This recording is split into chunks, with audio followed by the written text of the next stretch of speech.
സജിത് പരമേശ്വരൻ പത്തനംതിട്ടയിലെ ജന്മഭൂമിയുടെ പ്രതിനിധിയാണ്. അദ്ദേഹമാണ് ഈ വാർത്ത പുറത്ത് കൊണ്ടുവന്നത്. ഞാൻ നേരത്തെ പറഞ്ഞ നാട്ടുകാരുടെ കണ്ണിലുണ്ണിയായ ബംഗാളി ഭായ്, പക്ഷേ ഇപ്പോൾ അദ്ദേഹം ബംഗ്ലാദേശിലെ കൊടും ഭീകരനാണ് എന്ന് തിരിച്ചറിഞ്ഞിരിക്കുന്നു. സജിത്, കൊല്ലം കുലശേഖരത്ത് നിന്നും ബംഗ്ലാദേശിയായ മുംതസിനെ ATS പിടിച്ചത് വലിയൊരു അനുഗ്രഹമായെന്ന് തോന്നുന്നു. തുടർന്നാണല്ലോ കൊട്ടാരക്കരയിൽ നിന്ന് 36 പേരെ ATS പൊക്കിയത്. വ്യാജ ഐഡികൾ ഇവർക്ക് ലഭ്യമാക്കാനുള്ള സംവിധാനം കേരളത്തിന് അകത്തുണ്ട്.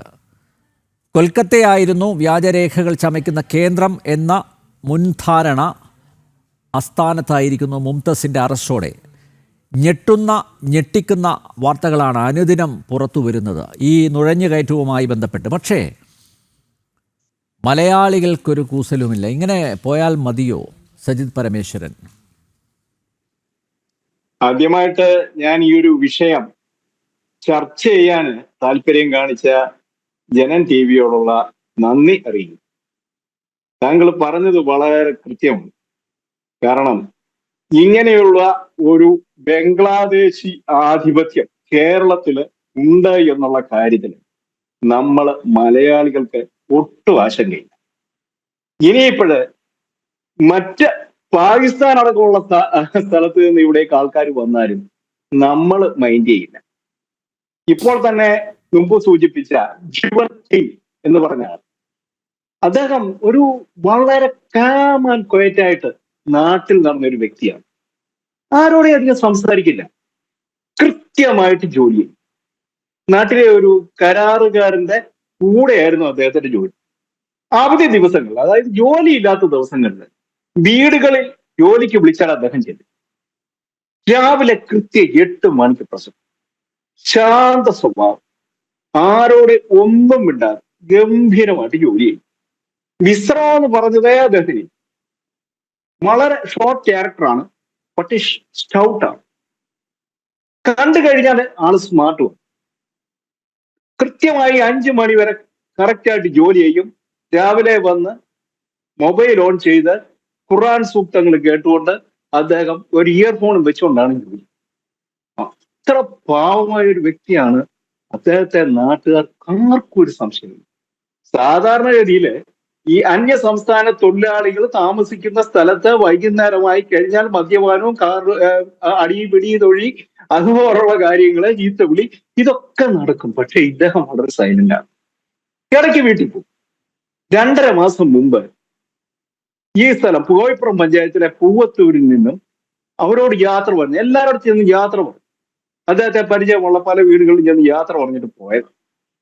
പക്ഷേ അടുത്ത ദിവസം, അതായത് കഴിഞ്ഞ 2-3 ദിവസത്തിന് മുമ്പ് അദ്ദേഹത്തിന്റെ സ്റ്റാറ്റസ് ഇങ്ങനെ മൊബൈൽ ഫോൺ, ഈ വാട്സപ്പ് തിരഞ്ഞെടുത്തപ്പോ ഇദ്ദേഹത്തെ സ്റ്റാറ്റസ് കൊണ്ട് ഞെട്ടിപ്പോയി. കാരണം ഒരു തോക്കും പിടിച്ച് ഹിന്ദി സിനിമയിലെ ചില വില്ലൻ കഥാപാത്രങ്ങളെ പോലെ ജുവൽ നിൽക്കും. ഇത് ജുവൽ തന്നെയാണോ? അദ്ദേഹത്തിന്റെ സ്റ്റാറ്റസ് ആണോ, അദ്ദേഹത്തിന്റെ വാട്സാപ്പ് ആണോ? നമ്പർ നോക്കിയപ്പോ ജുവൽ തന്നെ. ഈ സ്റ്റാറ്റസ് അറിയാമല്ലോ, അധികം നേരം നിൽക്കില്ല. പിന്നീട് കഴിഞ്ഞ് സെർച്ച് ചെയ്ത് കഴിഞ്ഞപ്പോൾ ഈ സ്റ്റാറ്റസ് കണ്ടില്ല. പക്ഷെ പ്രൊഫൈൽ പിക്ചർ നോക്കിയപ്പോഴാണ് അന്തിച്ചു. കാരണം പ്രൊഫൈൽ പിക്ചറിൽ ബംഗ്ലാദേശ് പതാകയ്ക്ക് താഴെ, അതായത് ബംഗ്ലാദേശിന്റെ പ്രധാനപ്പെട്ട മോണുമെന്റ്സ് എല്ലാം കാണാം. അവരുടെ പാർലമെന്റ് മന്ദിരം കാണാം. അതുപോലെ അവിടുത്തെ സ്തൂപങ്ങള്, അവിടുത്തെ പ്രധാന വഴികൾ അടയാളപ്പെടുത്തിയ ചൂണ്ടുപലകള് എല്ലാം അടക്കം ഒരു ജീൻസും ടീഷർട്ടും ഒക്കെ ധരിച്ച് അദ്ദേഹം ഇങ്ങനെ. ഇതറിഞ്ഞുകൊണ്ട് ഞാൻ അദ്ദേഹത്തെ വിളിച്ചു. കാരണം എന്റെ നമ്പറുണ്ട്, എന്റെ വീട്ടിലും പണിക്ക് വന്നിട്ടുണ്ട്. ഞാൻ അദ്ദേഹത്തെ വിളിച്ചു കഴിഞ്ഞപ്പോൾ അദ്ദേഹം പറഞ്ഞു, ഞാൻ പൂനെയിലാണ്, പുതിയ ഒരു സ്റ്റാർട്ടപ്പ് തുടങ്ങി. സാധാരണഗതിയിൽ ഈ ജുബലിനോട് സംസാരിച്ചാൽ നമ്മൾ ചോദിക്കുന്ന ചോദ്യത്തിന് മാത്രമാണ് മറുപടി. എക്സ്ട്രാ ഒന്നും അദ്ദേഹത്തിന്റെ ഭാഗത്തൊന്നും വരില്ല.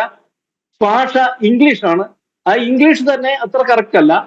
പറയാനുള്ള കാര്യങ്ങൾ വ്യക്തമായിട്ട് പറയെങ്കിലും അതാണ് അദ്ദേഹത്തിന്റെ ഒരു രീതി. ഞാനിത് ചോദിച്ചു കഴിഞ്ഞപ്പോഴത്തേക്ക് അദ്ദേഹം കുറെ ഫോട്ടോസ് ഇട്ടു. ഒരു 10-12 ഫോട്ടോ. ഈ കടയുടെ ഫോട്ടോയാണ്. ഈ കടയ്ക്ക് മുന്നിൽ ആരുമില്ല. നോക്കിയപ്പോ ഈ കടയിൽ കാണുന്ന ശീതളപാനീയങ്ങള്, അതുപോലുള്ള ഫ്രൂട്ട്സുകള്, ഇതിന് ഈ ശീതളപാനീയങ്ങളൊന്നും നമ്മുടെ ഇന്ത്യൻ മാർക്കറ്റിൽ അവൈലബിൾ ആണ്. കാരണം ഇന്ത്യയിൽ അവൈലബിൾ ആയിട്ടുള്ള ശീതളപാനീയങ്ങൾ എന്തൊക്കെയാണെന്ന് നമുക്കറിയാമല്ലോ. പക്ഷെ ഇതൊന്നും ഇന്ത്യൻ മാർക്കറ്റിൽ അവൈലബിൾ അല്ല. ഞാൻ വീണ്ടും ചോദിച്ചു, ഇയാളെ വിളിച്ചു, നിങ്ങൾ പൂനെയിലാണെന്ന് പറഞ്ഞല്ലോ, പക്ഷെ നിങ്ങൾ പൂനെയിലല്ല, നിങ്ങൾ ഇപ്പൊ ബംഗ്ലാദേശിലാണ്. മറുപടിയില്ല. പകരം ഒരു വൈ, അതായത് ആൽഫബറ്റ്, വൈ ആൽഫബറ്റ് ഇങ്ങോട്ട് ഇട്ടിട്ട് അദ്ദേഹം സൈലന്റ് ആയി.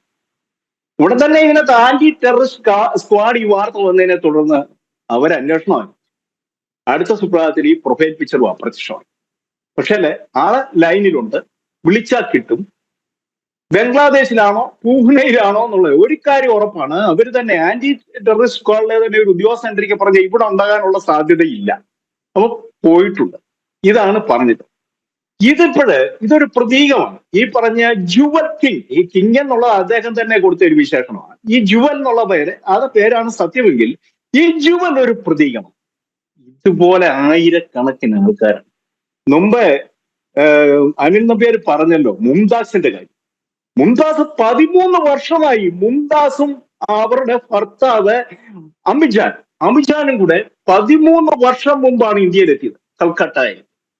പക്ഷേ അവർ കേരളത്തിൽ വരുന്നത് 2017 നേരെ വരുന്നത് എവിടെയൊക്കെയാണെന്ന് ചോദിച്ചാൽ നമ്മുടെ ചാലക്കുടിയിൽ അവർ വന്നു കഴിഞ്ഞ് താമസം തുടങ്ങിയപ്പോഴാണ് ചാലക്കുടിയിൽ ഇവരോടൊപ്പം നിരവധി ബംഗ്ലാദേശികൾ ഉടൻ തന്നെ ഇടപാട് വന്നു. എവിടെ നിന്നാണെന്നറിയോ? ചാലക്കുടിക്കും വളരെ അകലെയുള്ള നമ്മുടെ കൊല്ലം ജില്ലയിലെ കരുനാഗപ്പള്ളിയിൽ നിന്നും ഇവരെ ക്ഷണിക്കുകയാണ്. ഇവർ കരുനാഗപ്പള്ളിയിലേക്ക് പോയി. ആരാണ് ക്ഷണിച്ചത്?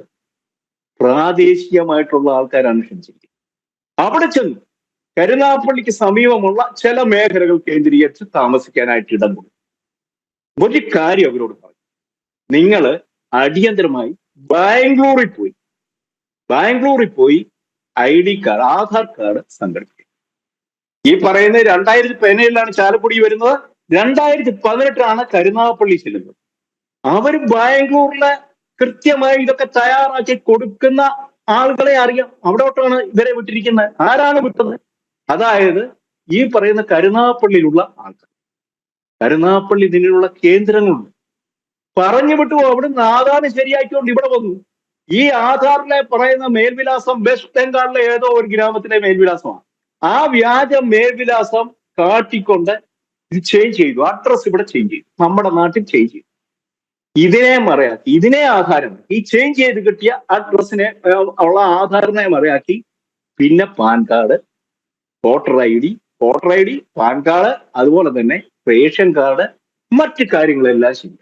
അവര് 2018 മുതൽ പിന്നെ ഇവരെ വെച്ചിട്ടാണ് ബംഗ്ലാദേശിൽ നിന്നും കൂടുതൽ ആൾക്കാരെ കരുനാഗപ്പള്ളിയിലേക്ക് ക്ഷണിച്ചു വരുന്നത്. ഞാൻ ഇത് സംബന്ധിച്ച് ഇന്ന് അന്വേഷണം നടത്തിയപ്പോൾ എനിക്ക് കിട്ടിയ വിവരങ്ങളാണ്. അപ്പോഴൊന്ന് ആലോചിച്ച് നോക്കുക, നമ്മുടെ ഇതുവരെയുള്ള ധാരണ ഇത് പശ്ചിമ ബംഗാളില് ഇതൊക്കെ ശരിയായി കൊടുക്കുന്ന ഏജന്റുമാരുണ്ടെന്നാണ്. ശരിയാണ്, ഏജന്റുമാരുണ്ട്. ആ മുംതാസിനെ ആദ്യം ഇങ്ങോട്ട് കടന്നു വന്ന ആ ഒരു സമയത്ത് വലിയ ചെക്കിംഗ് ഇല്ലായിരുന്നു. ഇവിടെ വന്നതിന് ശേഷമാണ് മുംതാസ് ബാംഗ്ലൂരിൽ പോയി ഇത് ശരിയായിക്കൊണ്ട് വന്നത്. ബാംഗ്ലൂരിലെ ആ കേന്ദ്രത്തെ കുറിച്ച് പറഞ്ഞു കൊടുത്തിരിക്കുന്ന കരുനാഗപ്പള്ളിയിലെ ആൾക്കാരാണ്. ഇതിന്റെ ഒരു കാര്യം, നിരോധിത സംഘടനയായിട്ടുള്ള ഈ പോപ്പുലർ ഫ്രണ്ടിന്റെ ആൾക്കാരായിരുന്നു അന്ന് ഇവരെ സഹായിച്ചത്. ഇന്ന് അവർക്ക് സഹായം നൽകുന്നത് SDPI ആണ്. അതാണ് ഇതിന്റെ ഒരു കഥ. നമ്മളറിയാതെ നമുക്ക് ചുറ്റും ഇവരുണ്ട്. അതിന്റെ പ്രാദേശികമായ പിന്തുണയാണ് ഇവർക്ക് കിട്ടുന്ന ഏറ്റവും വലിയ പ്രചോദനം. കൂടുതൽ വരുന്നത് ഭാരതീയരായിട്ടുള്ള ആൾക്കാർ. അതിനിടയ്ക്ക് ഇവരെ കണ്ടെത്താൻ ബുദ്ധിമുട്ടാണ്. ഇവർ സ്കാറ്റേർഡ് ആണ്, ഒരുമിച്ച് താമസിക്കില്ല. അതായത് നേപ്പാള്, ബീഹാർ, ബംഗാള്, ആസാം മുതലായ തൊഴിലാളികളുടെ ഇടയ്ക്ക് മിങ്കിളായിരിക്കും. അവർ 10 പേരുണ്ടെങ്കിൽ ഒരു 2 പേര് ഇവർ കാണും. കൂടുതൽ ആൾക്കാരുടെ ഇടയിൽ വെന്നുഴഞ്ഞു കയറി കാണിക്കും. അങ്ങനെയാണ് ഇവിടെ സുരക്ഷിതമായി അവരെ ജീവിച്ചിരുന്നത്. ഓക്കെ.